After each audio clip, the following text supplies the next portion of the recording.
जो जिंदगी हो मेरी। किस्त नंबर 1। वो अपने ऑफिस के केबिन में बैठा अपने स्टाफ पर गुस्सा निकाल रहा था। कोई काम तुम लोगों से नहीं होता। अब अगर मुझे काम ठीक से नहीं मिला तो मुझसे बुरा कोई नहीं होगा। जाब यहाँ से घसे में कर पानी पीने लगा। हसनीन शाह, क्या बात है, किस बात पर इतना गुस्सा हो रहे हो यार, काम डाउन।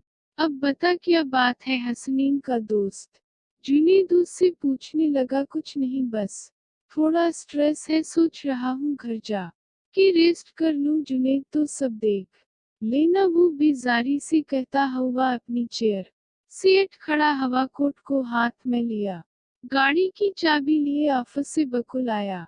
जफर, रहने दो, आज मैं खुद ड्राइव करूँगा। हसनीन ने गिलास आंखों पर लगाए और आखिर गाड़ी में बैठ गया।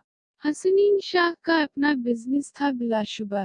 वो बहुत खूबसूरत और मर्दाना वजह के सबब उस पूरे माहौल पर छाया रहता था। सफेद रंग, स्याह आंखें, हिल की धड़ी और गंभीर मर्दाना आवाज। इसे अगर कोई एक बार देखता था तो तारीफ के बना नहीं रह सकता था।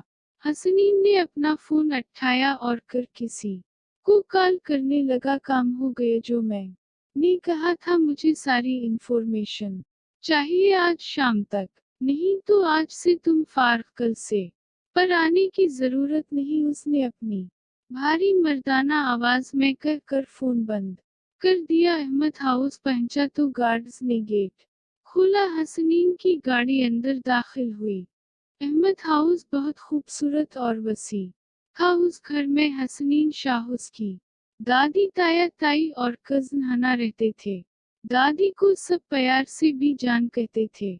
अकरम शाह के दो बेटे थे, बड़े बेटे अहमद साहब जबकि छोए हमाद साहब और इनकी बीवी कुछ साल पहले फवत हो चुके थे। हमाद साहब की सिर्फ एक ही औलाद थी, हसनीन शाह, जबकि अहमद साहब की एक ही बेटी हना थी। अहमद शाह का अपने बिजनेस था, वो ज्यादा तर बिजनेस के सिलसिले में मुल्क से बाहर रहते थे। हसनीन अपने ताया की बहुत इज्जत करता था। वो घर में दाखिल हवा तो हसनीन की दादी मुलाजमों को कम समझा रही थी। हसनीन अकीर बीजान के साथ सोफे पर बैठा गया। आज मेरा बच्चा जल्दी घर आ गया है। और कब आए तुम दुबई से वापस? बीजान ने हसनीन का माथा चूमते हुए कहा। आज ही वापस आया हूँ बीजान, थोड़ा सा काम था ऑफिस में, वो कर के सीधा घर ही आ रहा हूँ। हसनीन बीजान के गोद में सर रख के लेट गए। क्यों करते हो इतनी मेहनत? इतना पैसा कमा कर क्या करोगे? बस कर दो, अब शादी की उम्र हो गई है, शादी कर लो। मुझे अपने पोते पोतियों को देखना है, मरने से पहले मेरी ख्वाहिश पूरी कर दो। ये बोलते बोलते भी जान की आंखों से आंसू गिर के हसनीन की चोरी पेशानी पर आ गए। भी जान, आप रो क्यों रही है? आपको पता है मेरी जिंदगी का एक ही मकसद है, हसन जिलानी की तबाही। हसनीन ने कुर्ब से कहा। हसनीन, भूल क्यों नहीं जाती? जो हो गया सो हो गया, तुम्हें अभी पूरा सच नहीं पता। और मैं भी तो माँ थी ना, लेकिन मैंने अल्लाह है पर छोड़ दिया है। और फिर अगर तुमने भी वही सब किया तो उसमें और तुम में क्या फर्क रह जाएगा? भी जान ने हमेशा की तरह उस बार भी समझाने की नाकाम कोशिश की। भी जान, हसन जिलानी ने मेरे बाप मरवा दिया और आप कह रही है मैं कुछ ना करूं, चुप करके बैठ जाऊं? हरगिज़ नहीं। हसनीन शाह ने कभी मुआफ करना सीखा ही नहीं है। मैं अपना इंतकाम जरूर लूंगा। हसनीन कह कर अट बैठा और भी जान के सर पर बोसा देकर सीढ़ियां फिलांगता ऊपर चला गया। अल्लाह उस लड़के को समझा दे, आने वाली तबाही से बचाए सबको। भी जान ने आंसू साफ किए और हटकर अपने कमरे में चली गईं। जीलानी हवेली में सीध मेहराब जीलानी का एक बेटा और दो बेटियां थी। मेहराब जीलानी की एक बेटी की तो बहुत साल पहले डेथ हो गई थी। मेहराब जीलानी और इनकी बीवी की भी कुछ साल पहले विफात हो चुकी थी। मेहराब शाह का बड़ा बेटा हसन जिलानी था जिसकी शादी फरजाना बेगम के साथ हुई थी। हसन जिलानी के 2 बेटियां थीं, बड़ी बेटी माहरूख और छोटी बेटी माहनूर, जबकि मेहराब शाह की एक बेटी रानिया की शादी मेहराब साहब ने अपने भांजे के साथ कर दी थी। रानिया बेगम की 2 बेटियां सायरा और इनोशी थीं और छोटा बेटा आदल था। सायरा हवेली में रहती थी क्योंकि सायरा और माहरूख एक ही कॉलेज में ही पढ़ती थीं। मानो क्या कर रही हूँ माहरूख माहनूर के साथ अकड़ बैठ गई। माहरूख बहुत प्यारी और सबकी लाडली थी। डार्क ब्राउन, बड़ी बड़ी आंखें, लम्बे घने बाल, दूध जैसा सफेद रंग, वो खूबसूरती की मिसाल थी। आपी ये देखिए इनोशे की तस्वीर कितनी अच्छी आई है। मानो और इनोशे में बहुत अच्छी दोस्ती थी। मानो ने अपना फोन माहरूख को दिखाते हुए कहा, हाँ प्यारी तो बहुत लग रही है। माँ रुख कर अट गई और अपने घने बालों में ब्रश करने लगी।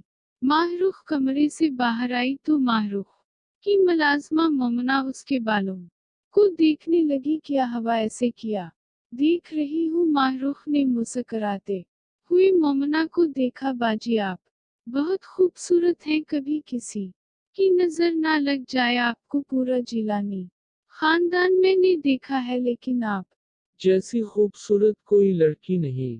देखी, मुलाजमा ने माशा अल्लाह करते हुए कहा। अच्छा शुक्रिया, माहरूख मुलाजमा से कर बाहर चली गई। वो ऐसी ही थी, सबकी इज्जत करने वाली, सबके साथ प्यार से बात करने वाली। सर हसन जिलानी की हवेली में टोटल 3 लड़कियां रहती थीं, 2 हसन जिलानी की बेटियां और एक हसन जिलानी की भांजी। वो अपने कमरे में इंदिरा की सोया हवा था जब उसको उसके खास आदमी तहावर का फोन आया। हम ठीक है, अब तुम कल से हसन जिलानी की हवेली का पहरा दो। ये मुझे एक एक खबर देते रहोगे। जी साहब जी। हसनीन ने फोन बंद किया और अट कर कमरे की लाइट्स ऑन की। अट के विंडो के सामने आ खड़ा। हवा, आज से तुम्हारी बड़े दिन शुरू। हसन जिलानी, अब तुम्हें पता चलेगा कि किसी को तकलीफ देकर तड़पाना क्या होता है। हसनीन की आंखें हंसे से सुर्ख हो रही थीं। माहरूख क्या कर रही हो? सायरा माहरूख के कमरे में आकर कहने लगी, कुछ नहीं, नमाज पढ़ी अभी और अब थोड़ा सी पढ़ाई करने लगी थी। माहरूख ने दुपट्टा नमाज के स्टाइल में लपेटा हुआ था। परसों कॉलेज में पार्टी है माहरूख, लेकिन हम नहीं जा सकते। सायरा ने माहरूख का फोन देखते हुए कहा, हाँ यार नहीं जा सकती क्योंकि सीध लड़कियां पार्टीज में नहीं जा सकते। माहरूख ने आम से लहजे में कहा। माहरूख, सब कितना मजा करेंगी और हम घर में बैठे होंगे। सायरा ने मायूस होते हुए कहा। सायरा, हमें इजाजत नहीं ऐसी पार्टीज मैं जाने की। माहरूख, बुर्का पहनकर जाएंगे और वैसे भी तो हम पर्दा करके जाती हैं। सायरा ने माहरूख को कायल करना चाहा। सायरा, तुम्हारा दिमाग खराब हो गया है क्या? हम नहीं जा रहे बस। माहरूख ने किताबें बैग से निकालते हुए कहा। चोआ यार नहीं जाती, मार क्यों रही हो? सायरा भी मुंह फुलाकर बैठ गई। माहरूख अपनी हंसी को दबाने की कोशिश करने लगी। हसनीन मॉर्निंग वॉक करके घर लौटा। मैं मसरूफ थी। हसनीन बीजान को देखकर अपने कमरे में आया और शावर लेने चला गया। हसनीन फ्रेश होकर नीचे आया तो बीजान को इंतजार में देखा। आ गया मेरा बच्चा। रात नींद ठीक सोए थे ना? बी जान ने उसके सर पर हाथ फेरते हुए कहा। बी जान को मालूम था कि हसनीन ने पूरी रात सिगरेट पीते हुए गुजारी है। जी बी जान, बहुत अच्छी नींद आई रात। और आपने नाश्ता किया? हसनीन बी जान से नजरें नहीं मिला पा रहा था। नहीं, मैं तुम्हारा इंतजार कर रही थी। अब करूंगी, बी जान ने ममता से पर लहजे में कहा। हसनीन को बी जान ने अपने हाथों से नाश्ता करवाया। अच्छा बी जान, अब मैं चलता, कुछ काम भी है ऑफिस में, शायद रात आने में देर हो जाए। हसनीन ने फोन और गाड़ी की चाबी उठाते हुए कहा। अच्छा मेरा बचा, अल्लाह तमही अपने अमान में रखे, अल्लाह हाफिज बीजान। नी रोजाना की तरह इसे दादी। हसनीन बाहर आया तो ड्राइवर और गार्ड्स पहले मौजूद थे। गिलासेस आंखों पर लगाए, वाइट शर्ट, ब्लैक कोट और ब्लैक पैंट में मलबूस अच्छे से बाल सीट किए, अपनी पूरी आन से चलता हवा। वो गाड़ी में बैठा तहावर। मुझे उन लड़कियों की तस्वीरें चाहिए। आज शाम तक हसनीन ने नया सीट की, अपनी पूरी आन से चलता हवा। वो गाड़ी में बैठा तहावर। मुझे उन लड़कियों की तस्वीरें चाहिए। आज शाम तक हसनीन ने नया हुक्म जारी किया, सर लड़कियां फुल पर्दे। मैं आती हैं, तस्वीर कैसे लूंगा? तहावर ने सोचते हुए कहा, तुम कोशिश करना, अगर फिर भी काम न हवा तो मैं खुद देख लूंगा। हसनीन ने कर फोन बंद कर दिया।